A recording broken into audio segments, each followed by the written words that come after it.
Au nom du Père et du Fils et du Saint-Esprit.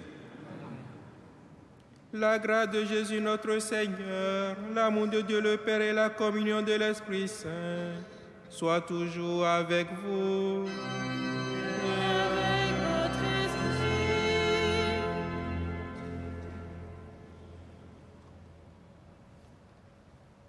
Préparons-nous à la célébration de cette Eucharistie en reconnaissant que nous sommes pécheurs. Je confesse à Dieu Tout-Puissant, je reconnais devant mes frères que j'ai péché en pensée, en parole, par action et par omission. Oui, j'ai vraiment péché. C'est pourquoi je supplie la Vierge Marie, les anges et tous les saints, et vous aussi mes frères, de prier pour moi le Seigneur notre Dieu. Que Dieu Tout-Puissant nous fasse miséricorde, qui nous pardonne nos péchés et nous conduise à la vie éternelle.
Prions le Seigneur.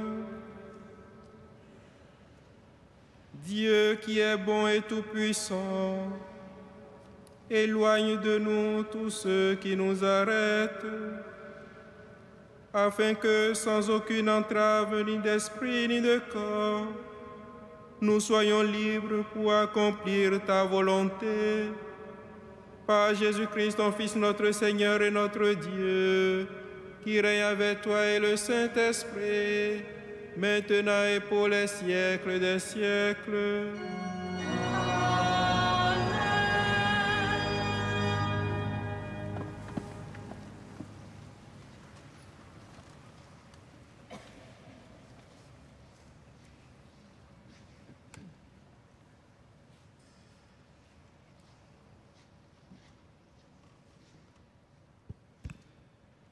Lecture du livre de la sagesse. De nature, ils sont inconsistants, tous ces gens qui restent dans l'ignorance de Dieu.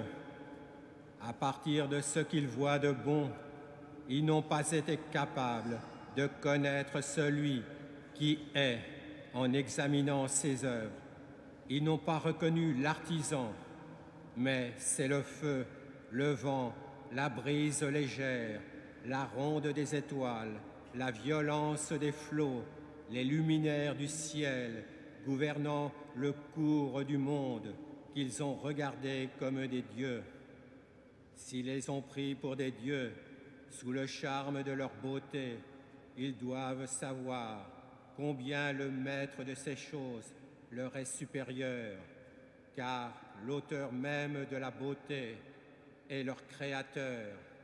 Et si c'est leur puissance et leur efficacité qui les ont frappés, ils doivent comprendre à partir de ces choses combien est plus puissant celui qui les a faites, car à travers la grandeur et la beauté des créatures, on peut contempler par analogie leur hauteur. Et pourtant, ces hommes ne méritent qu'un blâme léger, car c'est peut-être en cherchant Dieu et voulant le trouver qu'ils se sont égarés. Plongés au milieu de ses œuvres, ils poursuivent leurs recherches et se laissent prendre aux apparences. Ce qui s'offre à leurs yeux est si beau. Encore une fois, ils n'ont pas d'excuses. S'ils ont poussé la science à un degré tel qu'ils sont capables d'avoir une idée sur le cours éternel des choses, comment n'ont-ils pas découvert plus vite celui qui en est le maître? Parole du Seigneur.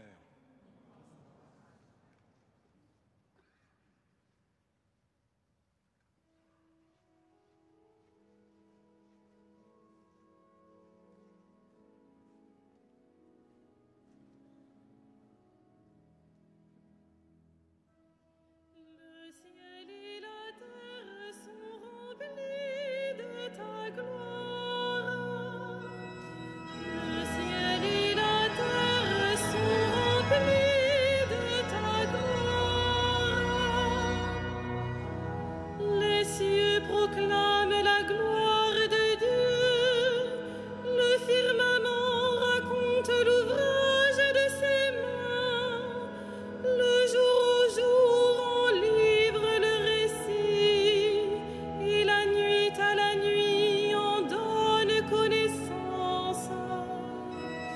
Le ciel et la terre sont remplis de ta gloire.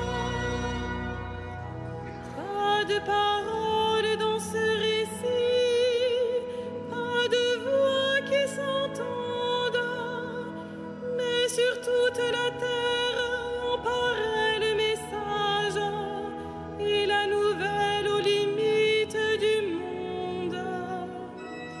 Le ciel et la terre sont remplis de ta gloire.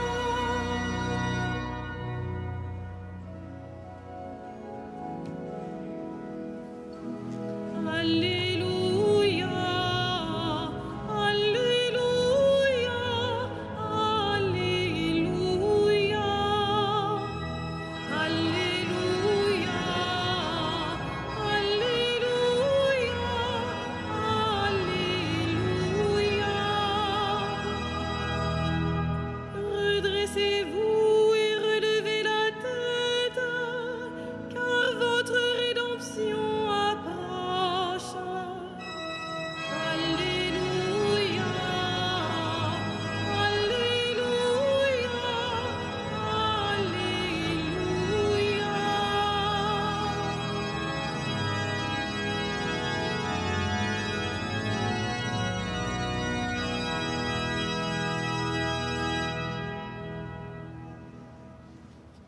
Le Seigneur soit avec vous. et avec votre esprit. Évangile de Jésus-Christ selon saint Luc. Gloire à toi, Seigneur. En ce temps-là, Jésus disait à ses disciples, « Comme cela s'est passé dans les jours de Noé, ainsi en sera-t-il dans les jours du Fils de l'homme. On mangeait, on buvait, on prenait femme, on prenait mari, jusqu'au jour où Noé entra dans l'arche et où survint le déluge qui les fit tous périr. Il en était de même dans les jours de Lot.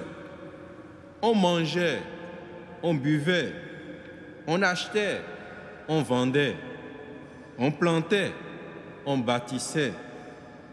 Mais le jour où Lot sortit de Sodome, du ciel tomba une pluie de feu et de soufre qui les fit tous périr. Cela se passera de la même manière le jour où le Fils de l'homme se révélera.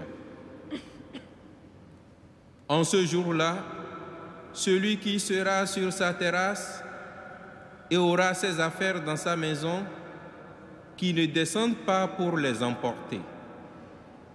Et de même, celui qui sera dans son champ, qui ne retourne pas en arrière. Rappelez-vous la femme de Lot, qui cherchera à conserver sa vie la perdra, et qui la perdra la sauvegardera. Je vous le dis, cette nuit-là, 2 personnes seront dans le même lit. L'une sera prise, l'autre laissée. 2 femmes seront ensemble en train de moudre du grain.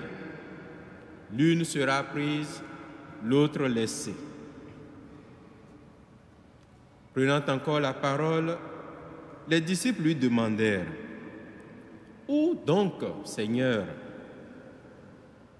Il leur répondit: « Là où sera le corps, là aussi se rassembleront les vautours. »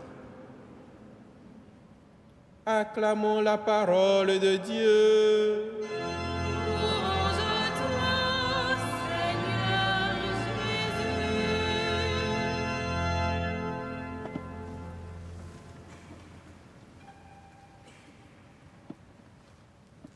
Frères et sœurs en Christ, à mesure que nous approchons de la fin de ce temps liturgique, de cette année liturgique, la liturgie nous oriente vers les fins dernières et les images qui sont choisies sont quelquefois terrifiantes, comme nous venons de l'entendre. Le feu, le soufre, qui descendront du ciel pour consumer, ou encore ces personnes qui sont à leurs activités, l'une qui est prise, l'autre laissée, ou encore ces vautours qui se rassembleront là où se trouveront les charognes. Ces images terrifiantes sont propres aux genres littéraires apocalyptiques, mais ne font pas le tour de ce genre, qui est d'abord un genre destiné à manifester une révélation de Dieu. L'Apocalypse, c'est la révélation des mystères de Dieu. Et Dieu, il se révèle pas seulement dans les catastrophes, pas seulement dans les événements malheureux, mais dans notre vie tout entière, dans ce monde qu'il a créé, dans la nature, dans la brise légère. Oui, Dieu se révèle dans ce monde et sa révélation s'opère en ce monde présent, en attendant de s'accomplir à la fin des temps. Ainsi, nous pouvons saisir des signes de cette révélation autour de nous. L'auteur du livre de la sagesse que nous venons d'écouter montre comment l'on peut partir de la grandeur et de la beauté des créatures pour contempler Dieu qui les a fait. Ce disant, il blâme ceux qui tombent sous le charme des créatures et leur vouent un culte, au lieu de se tourner vers l'artisan qui les a conçus et réalisés dans sa grande sagesse. Ceux-là qui sont capables d'avoir une idée sur le cours éternel des choses, mais qui ne savent pas reconnaître celui qui est le maître. Et pourquoi la science cherche-t-elle à se développer en niant Dieu? Comment peut-on connaître ce monde en évacuant son auteur? Alors que les cieux proclament la gloire de Dieu, le firmament raconte l'ouvrage de ses mains, Oui, comme le dit le psalmiste, pas de parole dans ce récit, mais sur toute la terre en paraît le message. Dieu est là au cœur de ce monde qu'il a créé. La révélation de Dieu s'étend donc à tout l'univers, mais il faut avoir des yeux de foi pour discerner ces signes dans ce monde qui passe. Dieu se dit à travers les éléments de la nature. Il se révèle aussi dans notre histoire à travers les événements heureux comme à travers les catastrophes. Tout nous montre que nous n'avons pas notre avenir en ce monde qui passe,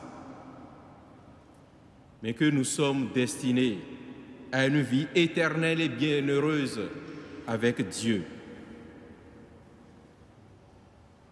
En rappelant les deux événements de Noé, du temps de Noé et de celui de Lot, Jésus veut simplement montrer à ses disciples qu'on peut être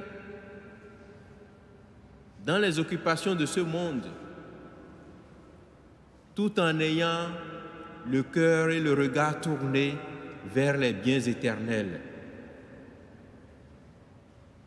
Sans cette ouverture vers notre accomplissement en Dieu, nous pourrions être que voués au néant.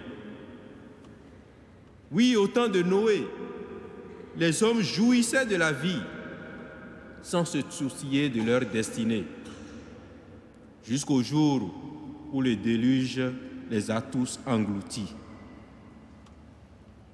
Pareillement, les concitoyens de Lot n'avaient pas prêté attention aux avertissements du Seigneur et ils ont péri par le feu de Sodome. La femme de Lot, qui a regardé en arrière, est un peu l'image de notre condition quand nous nous laissons accaparer par les préoccupations terrestres sans nous ouvrir à l'espérance du royaume. Comme Noé et Lot, nous sommes donc invités à vivre dans ce monde sans oublier notre vraie patrie. Comme le dit saint Paul dans sa lettre aux Philippiens, nous sommes citoyens des cieux. C'est à ce titre que nous attendons comme sauveur le Seigneur Jésus-Christ, lui qui transformera nos pauvres corps à l'image de son corps glorieux, avec la puissance qui le rend capable aussi de tout dominer.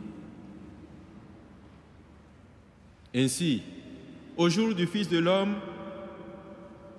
nous ne serons pas des corps sans vie, abandonnés aux vautours, mais nous serons glorifiés par le Christ, revenant nous prendre avec lui. Cette Eucharistie que nous célébrons préfigure le festin qu'il préparera pour ses élus. Puissions-nous nous en nourrir pour raviver notre désir de le rejoindre pour l'éternité.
Prions ensemble au moment d'offrir le sacrifice de toute l'Église. Sur les offrandes que nous présentons, Seigneur, jette un regard de pardon et de paix, qu'en célébrant la passion de ton Fils, nous entrions de tout cœur dans son mystère, lui qui règne pour les siècles des siècles. Le Seigneur soit avec vous. Et avec votre esprit. Élevons notre cœur. Nous le tournons vers le Seigneur. Rendons grâce au Seigneur notre Dieu. Cela est juste et bon.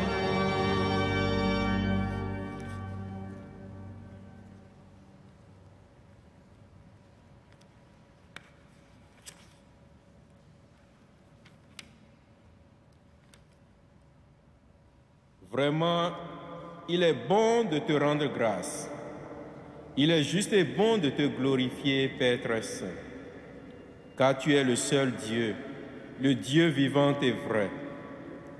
Tu étais avant tous les siècles. Tu demeures éternellement lumière au-delà de toute lumière. Toi, le Dieu de bonté, la source de la vie, tu as fait le monde pour que toute créature soit comblée de tes bénédictions et que beaucoup se réjouissent de ta lumière. Ainsi, les anges innombrables qui te servent jour et nuit se tiennent devant toi et contemplant la splendeur de ta face, n'interrompent jamais leur louange. Unis à leur hymne d'allégresse, avec la création tout entière qui t'acclame par nos voix, Dieu, nous te chantons.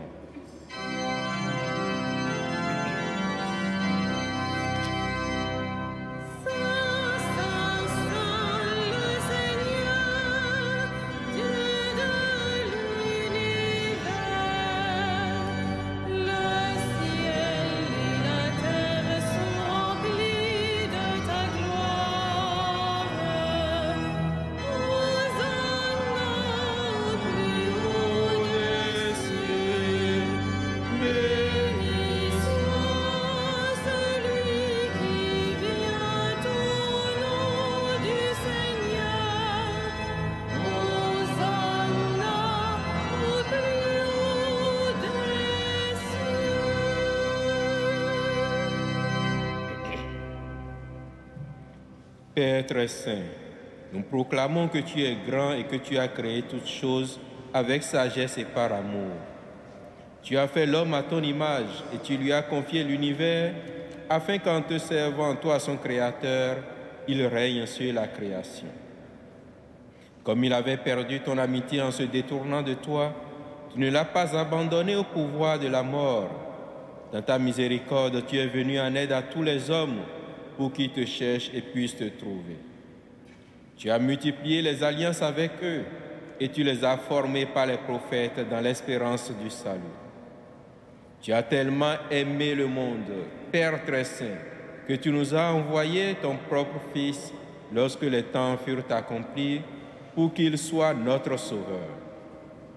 Conçu de l'Esprit Saint, né de la Vierge Marie, il a vécu notre condition d'homme en toutes choses excepté le péché, annonçant aux pauvres la bonne nouvelle du salut, aux captifs la délivrance, aux affligés la joie.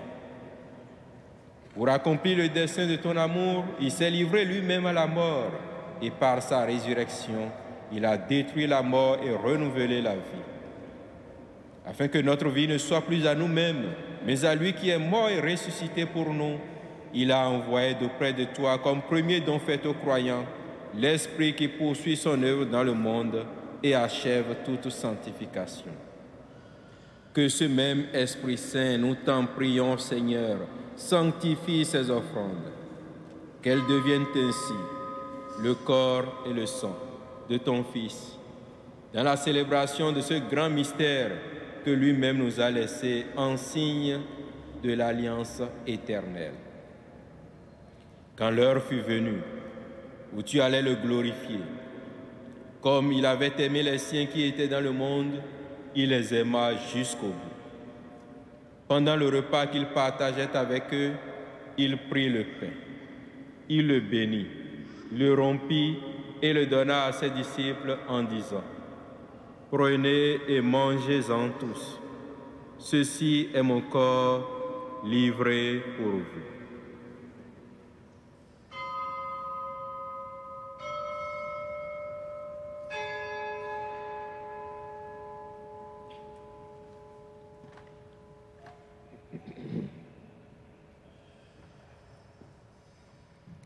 De même, à la fin du repas, il prit la coupe remplie de vin. Il rendit grâce et la donna à ses disciples en disant: « Prenez et buvez-en tous, car ceci est la coupe de mon sang, le sang de l'alliance nouvelle et éternelle, qui sera versé pour vous et pour la multitude en rémission des péchés. Vous ferez cela en mémoire de moi. »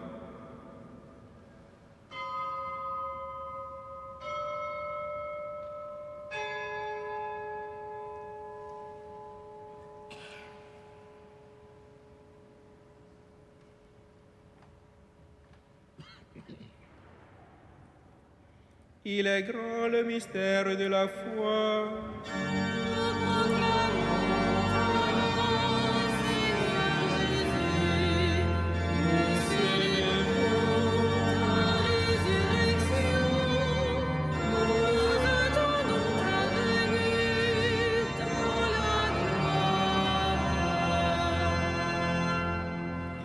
Voilà pourquoi, Seigneur, nous célébrons aujourd'hui le mémorial de notre rédemption, en rappelant la mort de Jésus-Christ et sa descente au séjour des morts, en proclamant sa résurrection et son ascension à ta droite dans le ciel, en attendant aussi qu'il vienne dans la gloire.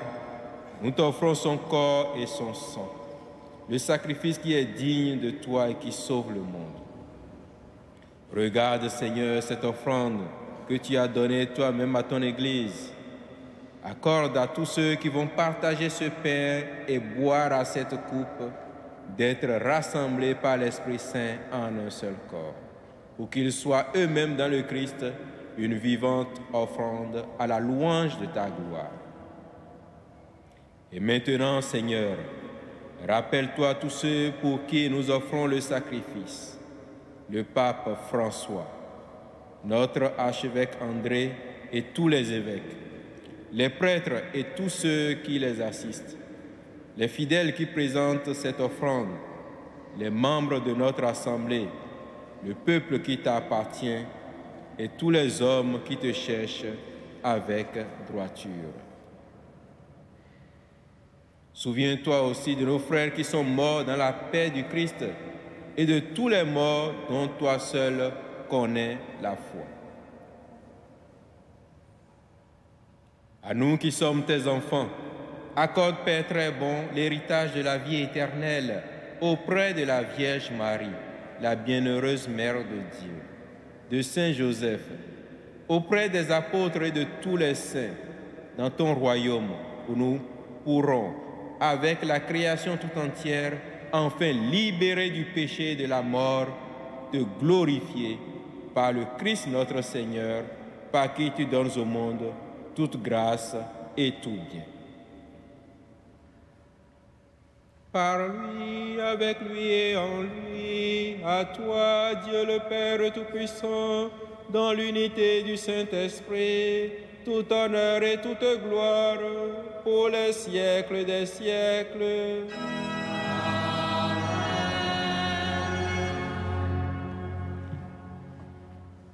Unis dans un même esprit, prions en particulier pour Brian. Et reprenons la prière que nous avons reçue du Sauveur. Notre Père qui es aux cieux, que ton nom soit sanctifié, que ton règne vienne, que ta volonté soit faite sur la terre comme au ciel. Donne-nous aujourd'hui notre pain de ce jour. Pardonne-nous nos offenses, comme nous pardonnons aussi à ceux qui nous ont offensés, et ne nous soumets pas à la tentation, mais délivre-nous du mal. Délivre-nous de tout mal, Seigneur, et donne la paix à notre temps. Par ta miséricorde, libère-nous du péché. Rassure-nous devant les épreuves. En cette vie, nous espérons le bonheur que tu promets et l'avènement de Jésus-Christ, notre Sauveur. Car c'est à toi qu'appartiennent le règne, la puissance et la gloire pour les siècles des siècles. Seigneur Jésus-Christ, tu as dit à tes apôtres, je vous laisse la paix, je vous donne ma paix. Ne regarde pas nos péchés, mais la foi de ton Église. Pour que ta volonté s'accomplisse, donne-lui toujours cette paix et conduis-la vers l'unité parfaite, toi qui règnes pour les siècles des siècles. Que la paix du Seigneur soit toujours avec vous. Et avec votre esprit. Frères et sœurs, dans la charité du Christ, donnez-vous la paix.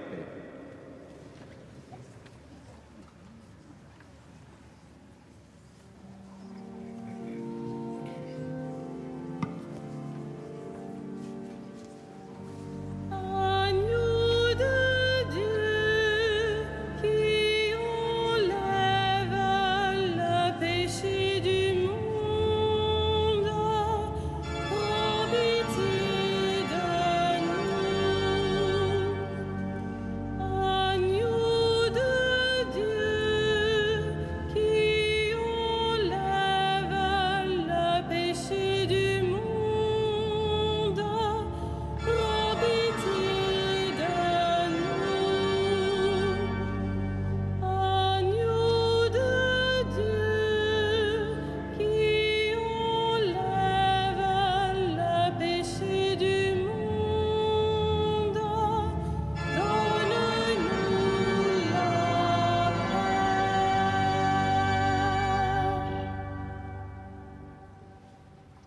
Heureux les invités au repas du Seigneur. Voici l'agneau de Dieu qui enlève le péché du monde. Seigneur, je ne suis pas digne de te recevoir, mais dis seulement une parole et je serai guéri.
Prions le Seigneur.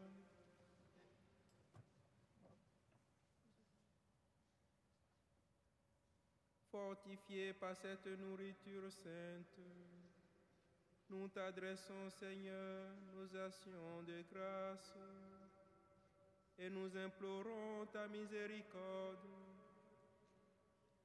Que l'Esprit Saint fasse persévérer dans la droiture ceux qui ont reçu la force d'en haut, par Jésus le Christ notre Seigneur. Amen. Le Seigneur soit avec vous. Et avec votre esprit. Que Dieu Tout-Puissant vous bénisse, le Père, le Fils et le Saint-Esprit. Allez dans la paix du Christ. Nous rendons grâce à Dieu.